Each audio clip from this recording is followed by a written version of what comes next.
Good morning. Welcome to today's COVID-19 Community Town Hall. We're so happy that you are joining us today. I am Marshawn Butler, the Vice President of Clinical Support Services and Children's Mercy Kansas Operations, and serving as the Chief Diversity Officer. The past few months have been challenging for all of us as we continue to try to navigate the pandemic of COVID-19. The one thing that has been constant is change. Change in symptoms, change in screening, change in treatment, change in PPE, and the list goes on. But today, we are going to learn the latest and greatest from experts, pediatric experts, so we can better navigate the recovery and getting back to normal. Getting back to normal. Getting back to normal. Doesn't that sound great? Today, we will speak with 3 pediatric experts. They will provide expert insight on visiting your pediatrician safely. So today, we have Dr. Jason Wickman with Pediatric Care Specialists with us today. Also, we will gain insight on the mental health impact of social distancing and isolation on children and parents. We have Dr. Gail Robertson, clinical psychologist with the developmental and behavioral sciences. And last but not least, we will get the latest update on COVID-19 as our community continues to navigate the reopening of camps, playgrounds, and many more. And sharing those updates will be Dr. Angela Meyers, Director of Division of Infectious Diseases. At Children's Mercy, we call it getting back to getting better. Another portion of today's Community Town Hall will include a live question and answer section. How do you ask questions? Once the question and answer period opens, you can submit a question via the chat function. We know that we will receive many questions and we will strive very hard to address all the questions. However, if your question is not answered live, we invite you to email the question directly to giving@cmh.edu so that we can follow up with you directly. So again, we're excited that you are here. We look forward to sharing the latest and greatest updates with you. And to get started, I invite Dr. Jason Wickman to the microphone.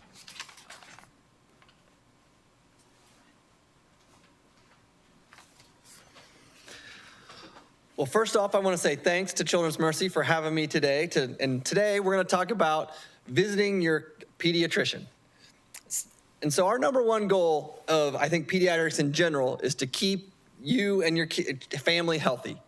So first off, we think all pediatric care is essential. And we're doing this in our office and most offices across the city in many ways. But I think we need to say that not just care for immunizations for the little ones and that sort of thing, but all pediatric care is essential. And so I think right now we're seeing lots of families and lots of kids for well checks and camp physicals and school physicals that are dealing with, this crisis that we're in, and it's from whether it be my kid's not sleeping well, my kid's having anxiety about playing with their friends and don't quite know what to do, and other mental health issues. I think that's essential that you come in and talk to your pediatrician about. We also think that right now, as things start to open up, we're seeing more and more families that are having questions, of course, about camps and are they safe, and also, as an example for my son, my 8-year-old, the first time we went out in public and went to the pool, he didn't quite know what to do. It had been 2 or 3 months since he had seen his friends or known what to do. So just kind of helping navigate, hey, how do we get back? How do we slowly introduce this? How do we get our kids comfortable with this new normal that we're all adjusting to as well? And like I said, I think it's important that parents and families can come in and ask questions about anything, especially mental health in this reentry phase that we're entering right now. And also the other thing I think we have to remember is that a lot of things in pediatrics, even simple sick visits, swimmer's ear, strep throats, that sort of thing, are much easier if we treat them early. I think one of the things that we have seen over this pandemic is that parents and families are scared to come in, and so they wait and don't want to come in, and all of a sudden now something that would have been easy to treat a week ago is now a much bigger deal. It's way easier to treat swimmer's ear when it first starts with a few drops until waiting a week, and now the ear canal's so swollen and we can't get the drops in, and all of a sudden it's become much harder. So the three options that we're doing in our offices, and I think most offices around the city, are, our regular in-office visits as normal. We're also, as they have done here at Children's Mercy, doing telemedicine visits. And then we have, in the past, and we are still doing some curbside care, where if you really do not want to come into the office, we can either see you in the car. But I think more recently, we started curbside check-in, to where instead of coming into the waiting room like you would normal, if you're sick and concerned, you can check. We have with our EMR, using it to where they can check in from the parking lot. We know that you're coming up and can put you right into a room and not have to wait in the waiting room, and check in from the curbside instead of doing the exam outside. So next. So some things that we're doing in our office and really around the city here at Children's Mercy, and I think most offices, is that all of our staff is wearing masks. We are encouraging all of our patients to wear masks. We have masks available for patients and family members when they come in, and if they don't have a mask. We're having separate entrances for our sick visits and well visits. And I think the biggest thing is that we're not having anybody waiting in the waiting room anymore, that we have the workflow so where you can come in, go right back to your room, not have to wait in the waiting room. And then all those rooms are thoroughly cleaned and disinfected between every patient. The other thing is, we really have not seen a whole lot of any kids with COVID, and really the numbers are so few, but we do have isolated rooms where those patients that are having fever and cough and possible COVID symptoms, isolated rooms where they are seen with a separate entrance to where they're not mixing, with the general population. So these things, we think it's very safe to come in. We think it's very, safe to come into our office, and the risk of exposure is going to be very, very low. Next. And so, in general, we want to see you. We want to see you. We want our patients to come in. We want people to be comfortable coming in. And we think it's important that we come in. And so, all of our staff and us doctors are staying up to date with all the guidelines, and talking to our cohorts here at Children's Mercy. We have a front desk and triage teams that are available to answer questions, book appointments, and just decide, is this something that needs to come in or not? Or even if they just need to talk to somebody and bounce some things off of, they're there during business hours. And then we're trying to keep everybody up to date too. All of our patients, all of our families, we're doing Instagram lives, Facebook's lives, those sorts of things where we can answer questions and just really get the information out there. Because the one thing, the information is changing. It's changing daily and weekly, and we'll probably continue to do so. And so that's our way to try to keep everybody up to date on what's going on. Thank you.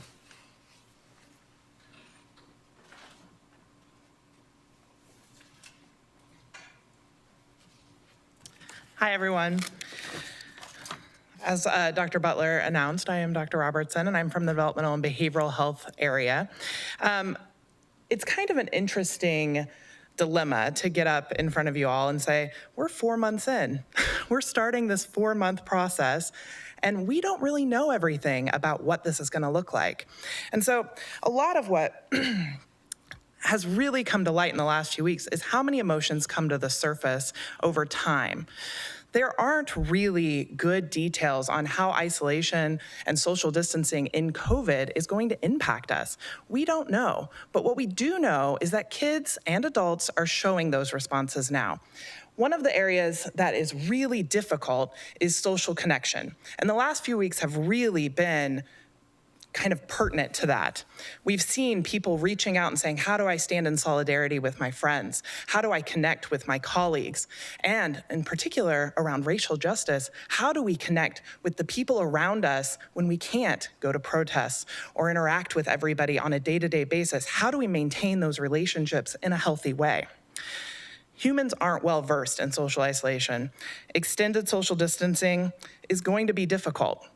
However, what we know is that normal anxiety, normal depression, normal experiences of the response to that social isolation is not the end, right? We can do something about this. And do you mind moving the slide? One of the bigger things that I would encourage everybody to think about is, how do we start with the basics?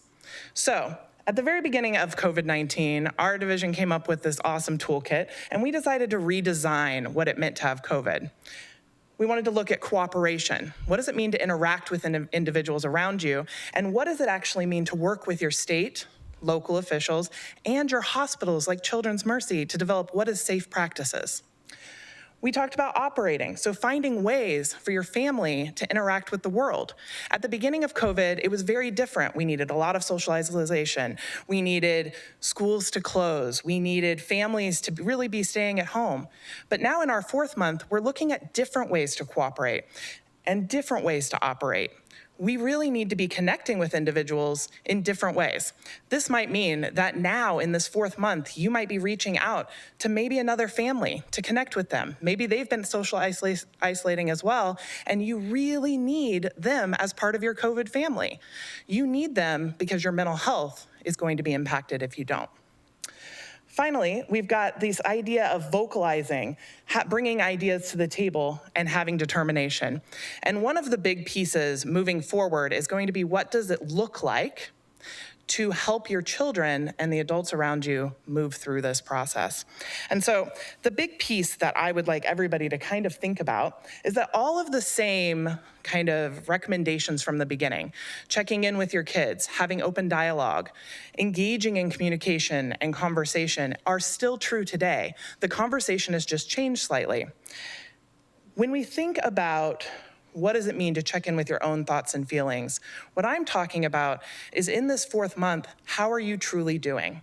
Are you taking care of yourself and your family in a way that makes sense? You can use some of your intuition to guide what you're doing as you move forward. So for example, let's say that you are feeling a little bit disconnected, or maybe a lot disconnected. Maybe you're feeling like nobody's hearing you. Maybe you're feeling very alone. You do not have to ignore your intuition. Reach out to people. Social media is a great tool, of course, in moderation. Connecting with people through the phone, and even getting outside and doing social distancing 6 feet apart with other adults is okay. Your children will need that as well. And what we know, and what Dr. Meyers will hopefully give us some more information on, is that children can actually play with each other. They can engage with each other this summer. They can have a relatively normal summer, and that actually will protect them and create more resiliency for their future outside of COVID.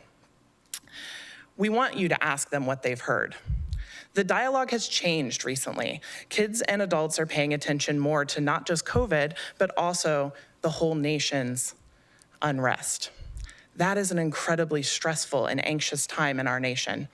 It is exhausting to constantly be bombarded by the news media, and it's also exhausting to feel like you can't do anything. You can do things. You can stand in solidarity. You can work with the community members near you to develop what it means to be an action group with others. When you're doing these kind of engaging new behaviors, as Dr. Wickman said, it can be awkward. The first time you go back and interact with somebody, you might be like, I don't know how to do this anymore. And that itself is incredibly anxiety provoking. And so you might need to kind of acknowledge that. Go, you know what, this is gonna be really weird, but I'd like to talk to you. I know that's strange, but we all are feeling that. I walked into my office today for one of the first times in a couple of months, and I saw a colleague, and I literally from across the hall was like, oh my gosh, I can't believe I haven't seen you. And we're both wearing masks, of course. And her eyes lit up, and my eyes lit up. And then we were like, but now what? And you know what we did is we said, this is weird. And I'm so glad to see you. I'm so glad to connect with you. And as you make those connecting moments, it will get easier and easier. Your children are going to be even better at this than you are. They're incredibly resilient. The better that we are at remaining calm and saying this is a normal process, that it's okay to be awkward and weird about it, the better they're going to do. I would encourage each of you to reach out to all of the helpful resources that we have. We have from all sorts of areas. The National Association for School Psychology, that's NASP. We have the childrensmercy.org resources, which were specifically developed by our teams here. We have the National Alliance on Mental Health, which is broader and especially important for adult resources. And then we have the Child Mind Institute for teens and young adults. Something to really keep in mind as you're moving forward and looking for resources is that there are a lot of providers out there providing telehealth. If you feel like the anxiety or the depression or even just irritability is overwhelming, it's okay to reach out to a community provider and say, I really need services right now. Just like Dr. Wickman was saying, an earache is better served at the beginning of the earache, so is depression and anxiety.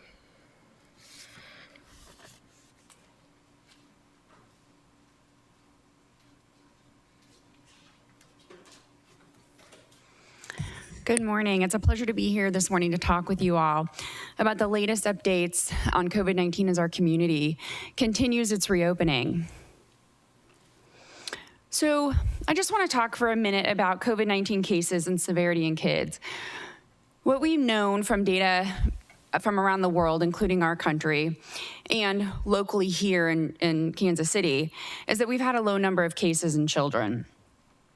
We've tested more than 3,000 patients, and we've actually had around 30 cases at this point, so less than 1% positivity rate.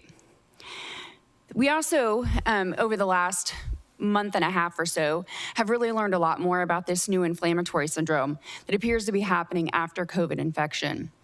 It's been titled MIS-C, or Multi-System Inflammatory Syndrome of Children. And it appears to happen, somewhere around the 3 to 4 week time frame after an initial COVID infection. And it causes fever with elevated inflammatory markers, as well as some organ dysfunction.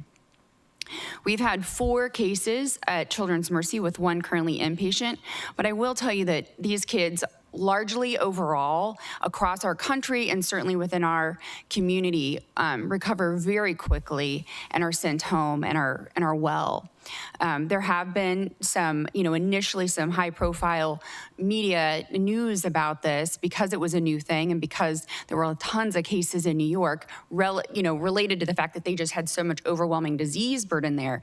But overall, this inflammatory syndrome is something that is relatively short-lived, and children do really, really well. So I want to talk a little bit more about some new pediatric research that's come out. And this has been kind of fast and furious, as it has been from the beginning of this entire pandemic. But this stuff really excites me because it's about children, and it really helps us put into perspective what we need to be doing and thinking as we go through the summer months in preparation for the next school year, which is going to be vitally important for our children to get back to school.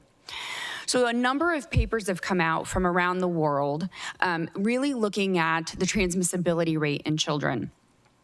And what it appears is that child-to-child transmission is actually quite low. Child-to-adult transmission is also quite low. And this is looking at clusters of cases. This is looking at children who then were around 100 other children and nobody was infected. That was a French Alps study. There's a study out of Australia where there were 9 children infected and 9 teachers, actually. And out of over 400 contacts total, there were only 2 infections. So as data like this mounts, this is really helpful for us to understand the transmissibility, such that children don't often transmit to each other. Although it does happen, it's just much less likely, and children are far less likely to transmit to adults. So the primary transmission that's happening is adult to adult and adult to child. This is coupled with a new paper that just came out that I just read this morning, and this was a modeling paper. So this is when they took data out of China and several other countries, including Canada and Italy and South Korea, Singapore, and Japan, and they did some mathematical modeling to predict which model would fit the best to what actually happened or what's been reported in the literature. And what they found was, again, that the risk of children getting infected under the age of 20 is about half that that it is in adults over the age of 20, which is really good information. The other thing that they found when they did this study was that the risk of having clinical symptoms or severity of symptoms was actually much higher, again, in adults compared to children. Then they did another piece, this is even a better piece, but they modeled what it looks like for school closures in the setting of influenza compared to the setting of COVID. So what they saw, and we know this because we know how many cases of influenza have happened because it's a reported disease, is that if you close schools in the setting of an influenza epidemic or pandemic, you have a decrease in the peak of disease, a pretty significant decrease, and a delay in the peak of disease. However, when you close schools in the setting of COVID with the decreased infectiousness of children and decreased clinical severity, it actually doesn't really have much of an impact. So this is important to know because we did a lot of school closures in this past spring, and it's not that it has no impact, it's that it appears not to have very much of an impact. Now, this is somewhat dependent on the age of the population in your country and then also the comorbidities in your country. So it's going to vary some country to country. However, it does give us some really good insight and some really good kind of reassurance that kids need to go back to school, kids need to be doing routine, as Dr. Robertson just talked about, and that when we see an increase in COVID, and notice I said when, not if, when we see an increase in COVID in the fall and probably winter months, school closures probably aren't going to be that helpful to decrease that down. So I want to talk a little bit about physical activity and social interaction. We know, as Dr. Robertson mentioned, how important that is for kids for many reasons. One, for physical health, but also for mental health. And so we need to be able to get our kids back into activities safely that they can participate in. And that includes getting back to sports and getting back to doing day camps and getting back to, swimming with their friends. Social distancing is still important, and cohorting of kids is going to be key too as we move through when we think about going back to school and getting people back to class, so that when the inevitable happens, when infections do occur, we can look and know who was in that group and was exposed. Mercy, Children's Mercy is working with local leaders and school administrators to help kind of develop these guidelines for schools. We've had several meetings so far. We've got several next week to really kind of help think through these issues and make sure that we're getting kids back safely and what that should look like in the fall. We feel really fortunate to be able to work with the community. It's really important to us, and I think hopefully the community is seeing the value in that as well. Thank you.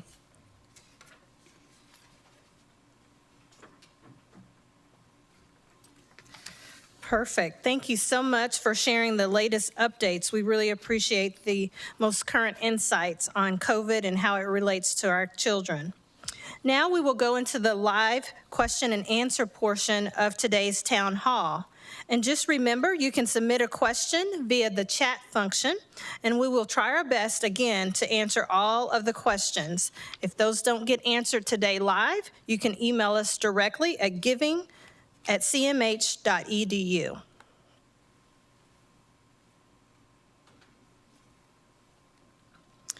All right. The first question is, how do you balance the state of kids' mental health of not seeing friends, no activities with the chances of getting COVID? What is the tipping point? Dr. Robertson?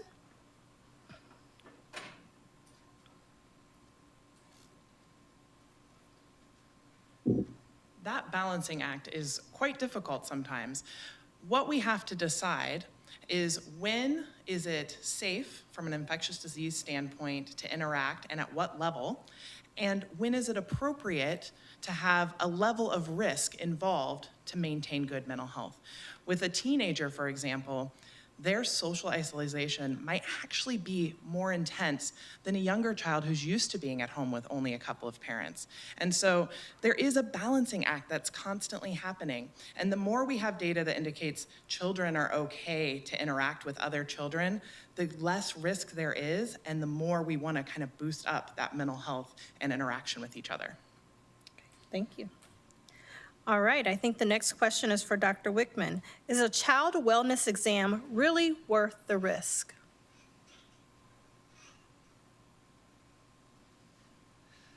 Absolutely. I mean, I think the easy question is yes, we think those well exams are very, very important. And even if your child does not need shots or they're school age, there's so many other things that we're doing at that visit. We're making sure their development and they're doing well in school. We make sure that they're growing like they should.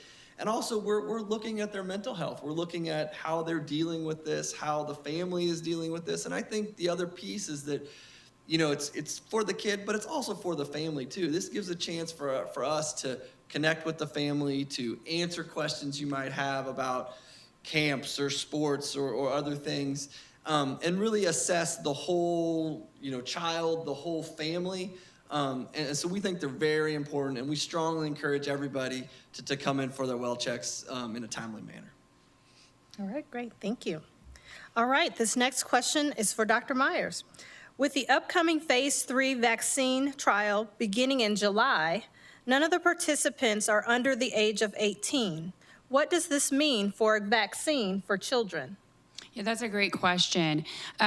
You know, I don't think there's going to be any pediatric vaccine trials until we have an approved or more than one approved vaccine.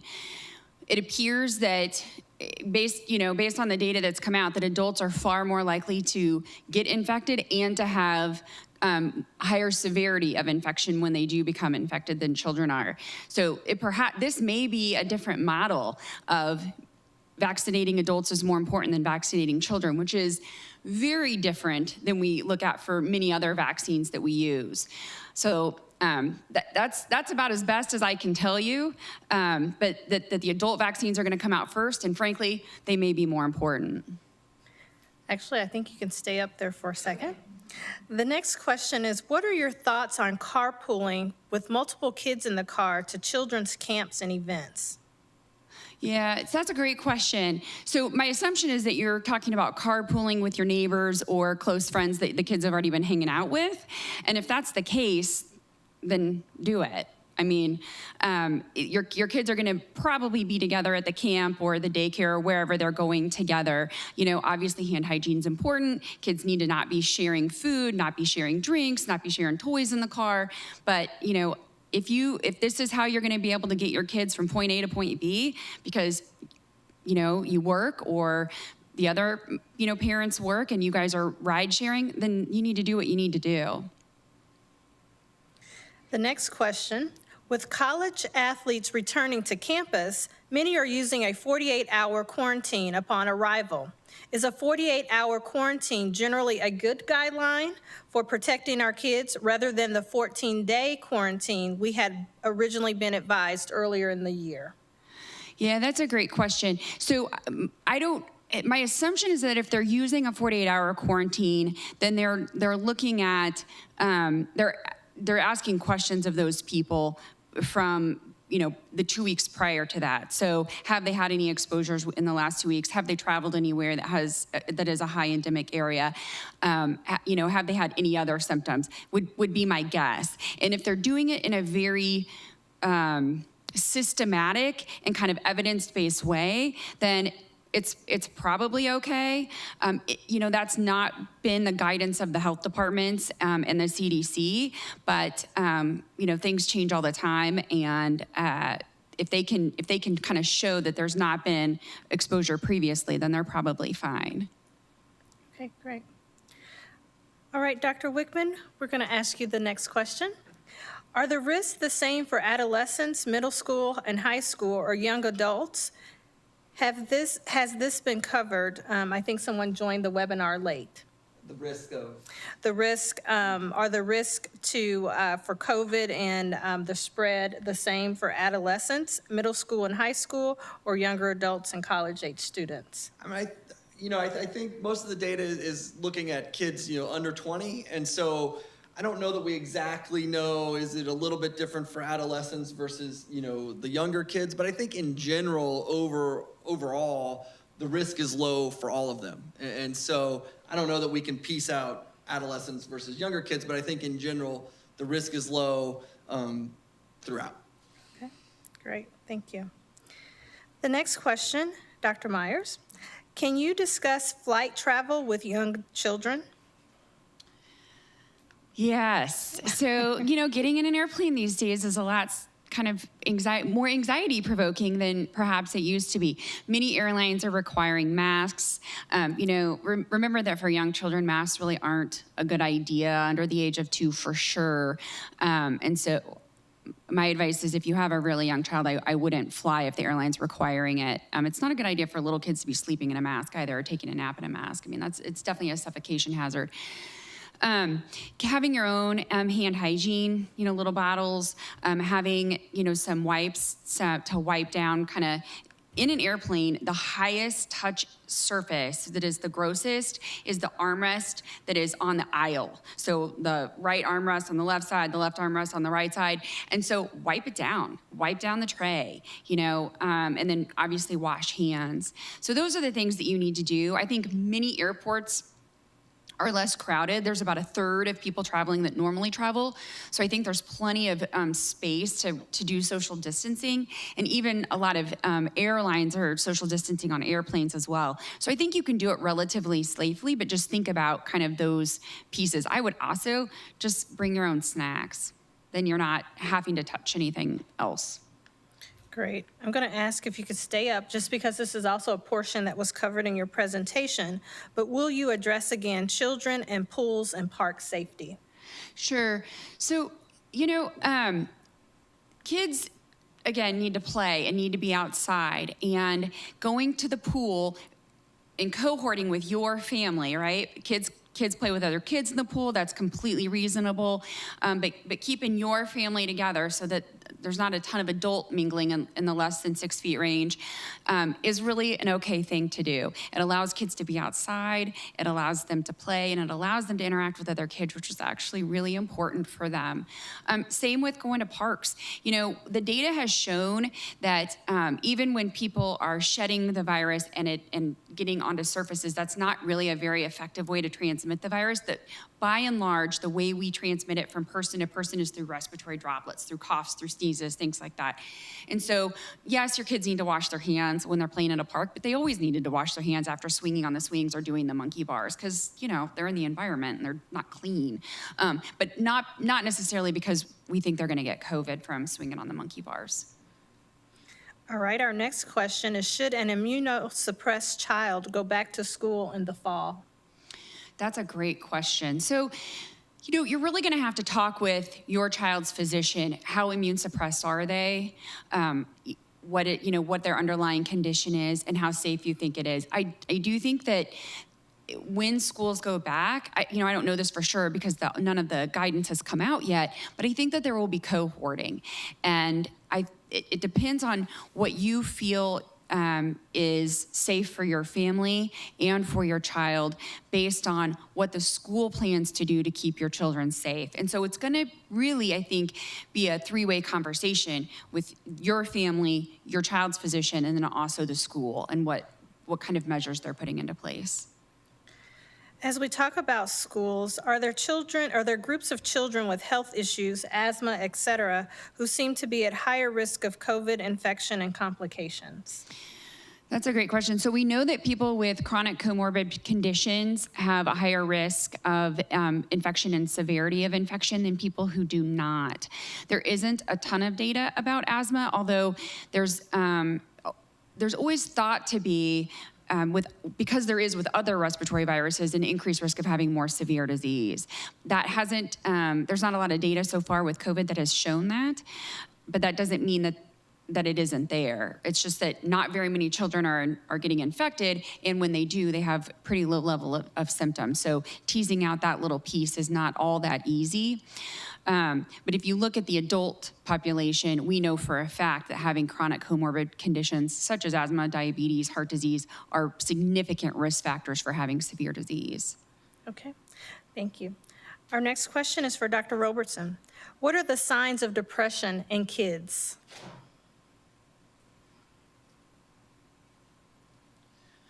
Depression is an interesting mental health disorder in that it is comorbid or overlaps with a lot of other diseases or a lot of other mental health disorders. In children, the most common symptoms that you're going to see and the most important to watch out for are going to be irritability, especially increased irritability, like a sudden uptick in what your child usually presents with. Sadness, of course, like we would imagine with depression, but also we're looking for increased anxiety. We're looking for children who no longer want to do the activities that they used to love to do and maybe are more fearful of interacting with them. Kids in particular, and especially teenagers, tend to show depression by withdrawing. They tend to remove themselves from environments where they usually really enjoyed being. And so if you were trying to decide, is my child showing some symptoms, those are the ones I would look for first. Thank you. All right, next I think this is for you, Dr. Meyers. Why do you think it is that COVID transmission from child to child or child to adult is so low when usually children are quite likely to transmit viral illnesses? That is a fantastic question, and we don't fully know the answer to it. So there's a lot of theories and postulations that are going on. So let me just speak about influenza for a minute. Influenza generally causes pretty significant symptoms when you get it. People say, I know when my influenza started because I felt immediately, had a high fever, my body ached, I felt awful. They can tell you based on the clock, my symptoms started at noon.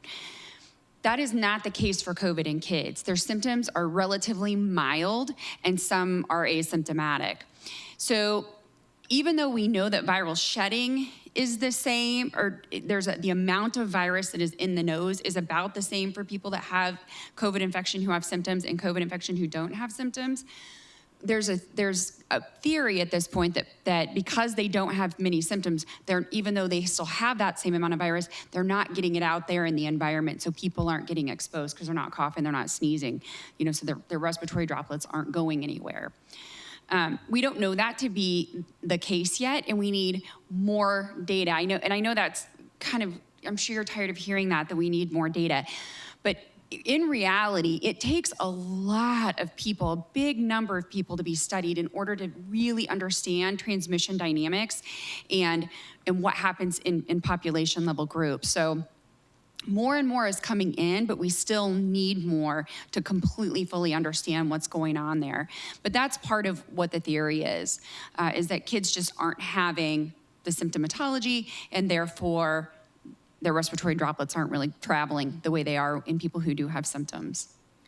All right, related to data, this question says, with the studies and data mentioned that you referenced earlier, can you tell us about the sample sizes of those studies? Yeah, that's great.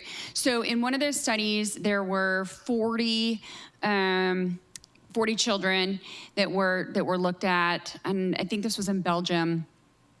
And only 3% of the infections, so it was a study of 40 children with their household contacts, only 3% of the infections went from child to adult, and the majority of infections went from adult to child, so 97%. In the Australian study, there were 9 school kids between the ages of, I can't remember, 10 and 18 or something like that, and 9 school teachers who were infected. The kids exposed 270 other kids, and only 1 kid became infected, and the school teachers exposed 178 other people, and only 1 person became infected. In the French Alps paper, this was a child who attended 3 different ski schools, and he exposed over 100 other kids. Interestingly about that one, and now that's a case report, but he exposed 100 other kids. He also was co-infected with influenza and rhinovirus, which is, common cold virus, at the same time as COVID. And he did transmit the influenza and the rhinovirus to other kids in the ski school and his siblings. He had 2 siblings, but nobody got COVID, not his siblings and not the other kids in the ski schools. Interesting. And then there's, again, this and then in the original China data too, when they looked at it back, so this paper was published in February, it was in pediatrics. When they looked at it, there were very few kids infected, and of the kids that were infected, none of them had visited the Wuhan market, and the transmission came from adult to child. So none of them are huge in numbers, not by the thousands, but combined together, they really help to start painting a picture of this lack of child to child and child to adult transmission. And then of course, this newer data that came out with modeling, mathematical modeling also confirms that as well, and it includes some other countries like I mentioned. Okay, great. The next question is, do you think the rates of COVID are lower in high-risk patients because they have been isolated and not exposed to the disease like the general public? Potentially. I mean, people have been isolated. People are not isolated as much anymore as communities and states and countries are reopening. So I think that remains to be seen what's going to happen with that. You know, we've seen an uptick in some of the southern and southwestern states of our country, and we'll continue to see what happens throughout the summer. I think the 4th of July will be an interesting kind of social experiment, if you will. We'll kind of 2 weeks after the 4th, we'll see if there's an uptick again. And certainly, if you stay home, your risk of getting infected is less. But I will say this. Italy published a paper, and there's some good data that kids with cancer are not at increased risk of getting severe infection compared to kids without cancer. Now that's one cohort of people, so that's not all immune suppression and it's not all children, but it is interesting that at least in that kind of group, it doesn't appear to be that way. Okay, great. When discouraging school closings and encouraging kids to get back to school, are CDC guidelines still important? What about the risk of transmitting the virus to teachers and staff at schools, especially those who work with kindergarten, first grade students who don't always practice good personal hygiene? Yeah, that's true. My mom was a kindergarten teacher for 35 years, so I can attest to that. True. I think our classrooms are going to look a little bit different. We need to, one of the school supplies that will be mandatory or should be mandatory this year is going to be, with your markers and your glue, is hand sanitizer. Big old bottles. Every kid, as they walk in the door, hand sanitizing their hands when they get to class, before and after recess, at lunch and all of the other things.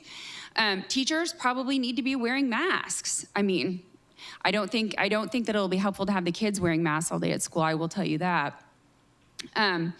But in reality, the risk of getting infected, an adult getting infected, is higher from another adult than it is from a child. And so we do need to keep that in mind. And like I said, cohorting of classes is probably going to be helpful in terms of when there is an infection, because there will be, that we then know who was exposed in classroom A versus classroom B. And if classroom A is doing all of their things together, their recesses, their lunch, their special classes like that elementary school has, like art and PE, then we know that they're in that group together. The next question is about grandparents, particularly because they are part of the most vulnerable populations being affected by COVID. Can they safely spend time with kids now that we know there is less risk of child to adult transmission? Yeah, that's a great question. So, and we spoke about this about a month ago, and I think grandparents should definitely see their grandkids. However, for the individual grandparent, you have to look at your own risk factors. Do you have significant heart disease or diabetes? Are you at high risk for severe infection if you were to get it? It's not that kids don't at all transmit, but they transmit it much, much lower. And what I don't want is for folks to, is to not take into account their own personal health when they make these decisions. By and large, it is important for grandkids to be able to see their grandparents and for the grandparents to be able to see their grandkids. So talk with your doctor, make sure they think it's okay, do it in a safe manner, hand hygiene, try to see them, but perhaps it's not the time to be hugging and kissing all over them. Okay, Dr. Robertson, next. What should a parent do if a child is exhibiting depression or anxiety started by social distancing? So first of all, talk to your child. Start with that conversation. Have an open conversation. If they're a very young child, I would reach out to your pediatrician and have a conversation with them. Primary care, family physician, even if you don't have a pediatrician. And then if you're talking about an older child, a teenager, and they're confirming your concerns, they're saying, yes, I've experienced whatever symptoms are most prevalent for them. Maybe they're withdrawing more, they're feeling more sad, maybe they're feeling lonely or hopeless. Then that's when you're gonna say, okay, is this due to the current situation? That's one factor. If we were to engage them outside of this environment, meaning getting them out of the house, engaging with friends, do the symptoms seem to drop away? But there's a second question. Is it such that the child feels like they're in danger or they're gonna harm themselves? Or maybe they're so depressed, if that's the word we're using, that they're not willing to engage anymore and maybe are backing out of those new opportunities that we now have. That's when you really want to connect with a provider. Lots of community mental health practitioners right now are doing telehealth. I think every county community in Kansas and Missouri currently is doing mental health via telehealth, available as well as in person. And many pediatricians can get you that initial assessment to find out, is this something to be strongly concerned about right now that we could maybe do a small intervention, or is it something that we need to connect you with a direct provider like a psychologist or therapist? Okay, another question for you. All right, what is more important for children's mental health? Time with the grandparents or time with friends? It seems like we have to choose. That is not an easy question to answer. I think every child is going to be different. The younger your children are, the more likely they've been engaging with family members and maybe have grandparents as a primary caregiver. My assumption when you ask that question is you're trying to decide, how do I limit social interaction but still get some? And that's really what I'm hearing in that question, is if we have to choose between interacting with grandparents or interacting with friends, which should we choose? And I think that's a very unique situation for every family. And the number one question I would ask you is, number one, have you actually thought about for your individual child what they would benefit from most? And if your child would benefit 100% more from seeing the other 4-year-olds or 5-year-olds that they used to interact with in preschool, and they only see their grandparents once a year, then maybe go with the 4 or 5-year-olds right now and work with the grandparents over time or over social media. But if they see their grandparents before COVID every single day because their grandparents were a primary caregiver and they haven't seen them in 3 months, you might think about, how can we make that connection possible? Okay, great, thank you. I'm going to ask Dr. Meyer to come back to the mic. So bottom line, are kids okay to be playing with other kids at this point? And if so, under what conditions? Outside, inside? What's the distance? Should they wear masks?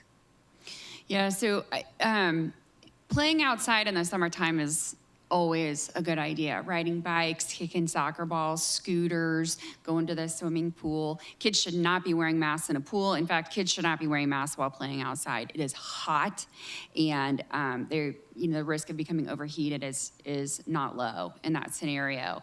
That would be ideal. Indoor play, yeah, if that's the way you want to go, indoor play is going to be fine too. I just think you do need to be a little bit more cognizant of exposures and hand washing and things of that nature. So, and it also depends a little bit on how old your kids are.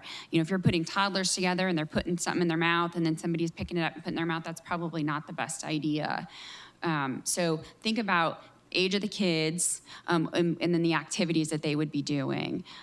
Kids can indoor together and watch a movie, and kind of, be seated a little bit distant. But, sharing of snacks is not a good idea, and drinks is not a good idea. But outdoor play is ideal, and letting kids run around is fine. So there's 2 more questions that are related to that response, and I'll start with the first one. You mentioned swimming pools. Is there evidence that COVID can be transmitted by swimming in pools? Not that I've seen. Some swimming pools are open, but not all. I think that some of the reason that they decided not to open was they were concerned about the ability to cohort families together. even outside of the pool rather than within the water. This virus is very easily killed by chlorine, and so presumably saltwater pools too, if that's what you have. So I wouldn't be concerned of transmission of the virus from within the water at all. It would if there's concern, it would be from the surrounding areas. So we talked a lot about children being outside and the warm weather. This question is related to more inside settings. If going to church or in a setting with larger groups of people in an enclosed space, is it still encouraged for all, children included, to wear masks? Yeah, there's been a couple of papers that have come out. There's some evidence and some data around church transmission. The transmission in churches is largely related to loud talking and singing. A lot of churches have not reopened in terms of having in-person services for that reason. Some have done parking lot services where people stay in their cars. Some have done just outdoor services where they can space people out. And then some are still doing kind of online services. To my knowledge, yes, it's important. If you're going to be singing in church or even loud talking in church, like responses to the minister or the priest or whoever, you need to be socially distant and you should have a mask on, bottom line. Okay, Dr. Robertson, the next question. How should Asian American children deal with pandemic-related harassment? That is a tricky question. Unfortunately, we did see a significant increase in discrimination and outright racism in response to Asian populations with COVID. If a child is managing this on their own and they're coming home and telling you about it, I think the number one thing you're going to do is provide them support and talk with them through it.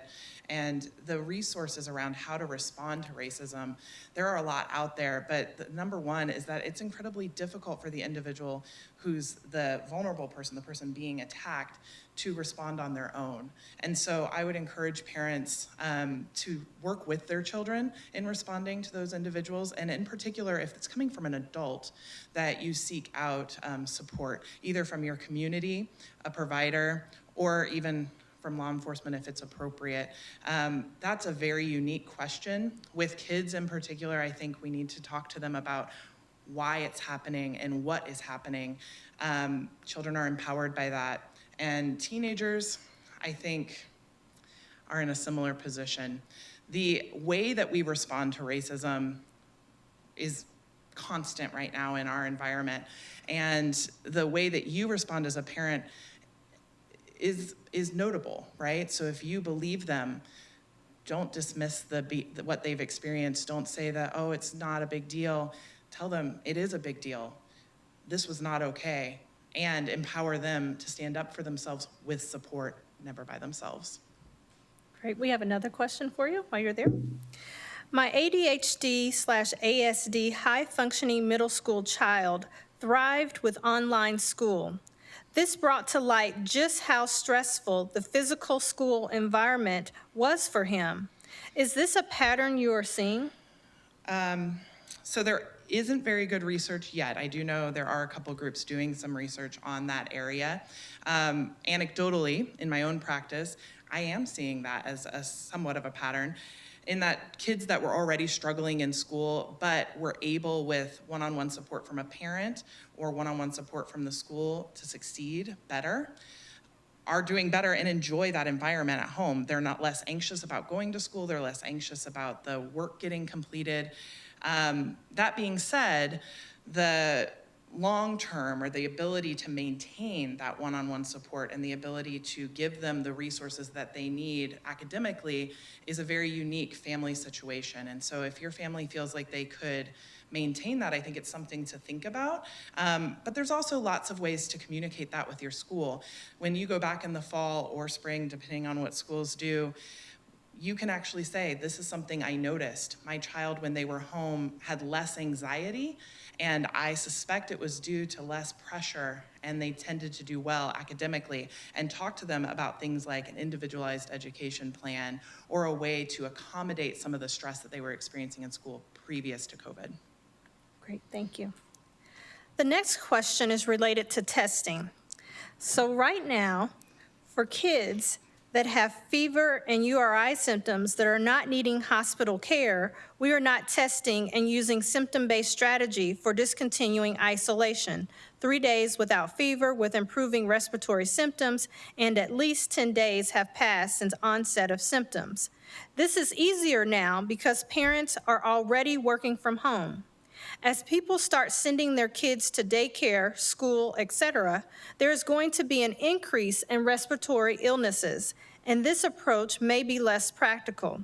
Can you speak on what approach for testing you would recommend for pediatricians in the fall?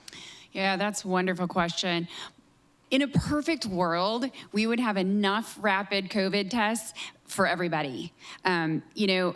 So we have to be careful because some of the tests are better than others. So the antigen test, which we used to use for flu and RSV all the time, turns out they're not that great. It's not that great for COVID either. It's about an 80% sensitivity. So 20% of the time it missed a kid with COVID or a person with COVID. So antigen tests aren't the way to go, which is a bummer because they're super fast, right? We like antigen tests because they give us an answer in a few minutes. The rapid PCR testing turns out is very, very good and highly sensitive and highly specific. Unfortunately, there's not enough of them. So hopefully the company that one of the main companies that makes them, and then there's other companies as well, will continue to ramp up their production such that by the time we get to fall and the time we get to winter, it's much easier for folks to do this, in real time. So the rapid one takes an hour to get back versus, a traditional PCR platform method, which takes about 4 hours. So, which isn't all that feasible in the doctor's office, especially from an equipment standpoint as well. So that's my hope. I don't know that that's going to happen. There's a lot of push on these manufacturers, both from state and local governments and from hospitals who want more and more and more supplies. So I think that they know that, and I think that they're working as hard as they can to produce more. That's going to really be the ultimate. Also, if eventually we get a combined test, so there's a combined flu RSV PCR, if we could have a combined flu RSV COVID PCR, that would even be better. So, stay tuned. My hope is that more of that will come out, but I don't know yet. This next question, I think they're looking for contact information. Who can school officials contact to discuss plans and concerns with schools reopening? This individual is a parent in her district's reopening committee and would love to have that school consult with Children's Mercy. Is there a contact we can provide? Yes. You can contact the Infectious Diseases Division, and we are happy to take those emails. We are happy to meet with your school or your school officials and work towards that. Thank you for asking. Again, we're anticipating going back to school at some point. And so what is your advice about young children riding school buses to school next year? My 5-year-old will be attending kindergarten next year, and we initially planned on her riding the school bus. We have the ability to drop her off and pick her up. Should we do this instead? Yeah, that's a great question. The Kansas Department of Health and Environment, I had a conversation with them on Friday. They have 7 task forces that they have, and one of them is specifically devoted to school buses and what to do. Their guidance is hopefully going to come out by the end of next week because it has to be finalized by the beginning of July, and they will have specific guidance in there. When I had an early discussion with them last week, we talked a little bit about kids riding the bus still needing to kind of distance a bit and how that might look. On the same token, the bus driver isn't going to be able to make 50,000 trips to have 10 kids on a bus or 15 kids on a bus to take to the school and then go pick up the next fit. So I don't have a complete answer to that yet. I think that those problems are continually being worked through, and there will be some guidance that comes out, but we have been thinking of different options around that. What about children that want to have a sleepover with a friend? Yeah, I know. Kids do want to have sleepovers, and this is something that is still tricky. I think you have to make the best decision on your family. Is this your child's best friend in whom you know the parents very, very well, and you know that they have been very careful and they are wearing masks out in public and they are practicing good hand hygiene and they are doing all of the things they need to be doing, then I think that's one thing. And if you think, look, I think this situation is safe, then that's fine. Is this some friend they met at school whose name you don't really know, whose parents you don't know? Probably not a good idea, right? Because you don't really know their family dynamics. You don't know what they've been doing. I mean, it's kind of taking all of those things into account. I know a lot of families have chosen to kind of have cohorted families that they hang out with, that are their safe group, and that's fine. And if you want to have a sleepover within that group, I think that that's a reasonable thing to do. Okay, great. We have one more question. Dr. Wickman, I'm going to ask you to come forward. When visiting a doctor, should mask be on all parties? We recently had a pediatric dermatology appointment, and not only was the nurse and office staff without a mask, the doctor did not have on one either. What should we expect? Well, I know in our office, and I think hopefully most offices, that the staff and the nurses and the doctors are all wearing masks. We're actually, encouraging all of our families to wear masks. Now, I think the kids, we're encouraging everybody 2 and above to try to wear the mask. I think we're seeing a lot in our office that kids, even up through that school age, don't do real well with the mask. And so sometimes we ask them to wear it in the public spaces, but when they're in the room or something like that, we'll have them take the mask off. But I think from a staff standpoint, nurse standpoint, doctor standpoint, at least at this point, we're all wearing masks. We imagine that we're going to continue to wear masks, for the foreseeable future. And that's what we're recommending all of our families. But like I said, when it comes to the kids and wearing masks, I think that's a little bit different conversation. I think having watched so many kids sit in the room and touch their face 8,000 times because they have a mask on, at some point, you probably take the mask off. And I think that's, and there's tips that you can try to do to help your kids wear masks if you need to be on that airplane with a mask, some of those things. But, in general, I think the staff and doctors should be wearing masks. Okay, great. Thank you. All right, this concludes our live portion for Q&A. We'd like to thank you so much for participating in today's COVID-19 town hall. Remember, you can submit questions. If we did not get to your questions, you may email questions to giving@cmh.edu, and we will follow up with you directly. We'd also like to thank our pediatric experts, Dr. Wickman, Dr. Robertson, and Dr. Meyers. Thank you so much for sharing the latest and greatest updates with us today, and we wish you all a very wonderful and healthy day. Thank you.